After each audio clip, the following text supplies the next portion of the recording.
கிருஷ்ணனில் அவன் பாலுண்ட மார்பகங்களை அறுப்பேன் என பேசினாள் அத்தாய். வீரரை பெறாத மேன்மை தீர் மங்கையை ஊரவர் மலடி என்று உரைத்திட நாடியது. கார்கில் போரில் உயிர் துறந்த சரவணனின் தாயாரிடம் பத்திரிகையாளர்கள் பேட்டி எடுக்கிறார்கள். ஒரே மகனான சரவணனை போரில் இழந்துவிட்ட உங்கள் மனநிலை எப்படி என்று கேட்ட பொழுது, இந்தியாவை காப்பாற்ற போருக்கு மற்றொரு மகனை கொடுக்க முடியவில்லையே என வருந்தினாள் அத்தாய். பீமன் திரளும் அவருக்கு இளைய விஜயன் திரளும் விளங்கி நின்ற சேம மணிப்பூன் திருநாடு இது. 1971 இந்தியா பாகிஸ்தான் எல்லையில் லோங்கேவால் என்னும் இடத்தில் பாகிஸ்தான் இந்தியா மீது திடீர் தாக்குதல் நடத்துகிறது. அப்போது முன்னிரவு அந்த எல்லையில் இருந்த இந்திய ராணுவ வீரர்கள் வெறும் 149 பேர் மட்டுமே. இரவு முழுதும் போராடினாலும் ஒரு வீரன் கூட உயிர் மிஞ்ச முடியாது. எனினும் விடியும் வரை போராடினால் இந்திய விமானப்படைக்கு தகவல் கிடைத்து எப்படியேனும் எல்லையை காத்து விடலாம். இந்த சோதனை வந்த பொழுது 149 வீரர்களும் ஏகமனதாக வீரப்போரிட்டனர். மரணம் நிச்சயம் என்று தெரிந்தும் வெகு சிலரை தவிர்த்து பல பேர் வீரமரணம் எய்தினர். காலையில் விமானப்படை வந்து பாகிஸ்தானிய அதர்ம போரை அடக்கியது. இவ்வீரர்கள் வாழும் வரை போராடவில்லை, சாகும் வரை போராடினார்கள். வாழ்தல் வேண்டி போராடவில்லை, வாழ்விக்க வேண்டி போராடினார்கள். காப்பியமும் புராணமும் இலக்கியமும் வீரத்தினை போற்றியது கத்தி பிடித்தவர்களை கருதி மட்டுமல்ல, சத்திய வழி நடந்தாரையும் பக்தியில் சிறந்த அடியாரையும் சேர்த்துத்தான். கற்றுணை போட்டி ஓர் கடலில் பாய்ச்சினும் என பேசவும் கற்றுளை பூட்டி ஓர் கடலில் பாய்ச்சினும் என பேச வைத்தது வீரம் நிறைந்த பக்தி. சிலுவை சுமந்த இயேசுவும் மெக்கா முதல் மதினா வரை நடந்த நபிகளும் வீரம் நிறைந்த பக்திக்கு சாட்சி.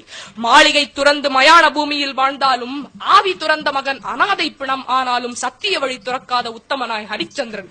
அவன் வழி பின்பற்றிய அண்ணல் காந்தி. நீதிக்கும் தர்மத்திற்கும் பக்திக்கும் வயது கிடையாது. இத்தகைய பெருமை வாய்ந்த நாடு நம் நாடு. ஆனால் இன்று தெற்கே சிங்களம், மேற்கே பாகிஸ்தான், எல்லா திசைகளிலும் சீனம், உள்நாட்டில் ஊழல், தீவிரவாதம். இதற்கிடையே அச்சமின்றி குண்டு துளைக்காத அறையில் இருந்து பிரதமரின் சுதந்திர தின உரை.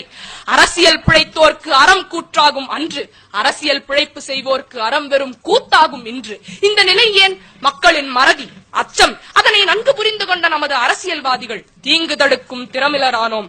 அச்சத்தால் அரணற்று போனோம். ராணுவ வீரனின் தலையை வெட்டினால் அது தெரிந்துதானே ராணுவத்தில் சேர்ந்தார்கள் எனும் மந்திரி பேச்சை மறப்போம். இந்திய எல்லைக்குள் ஊடுருவிய சீன ராணுவம் சுற்றுலா வந்தது என சோம்பி கிடப்போம்.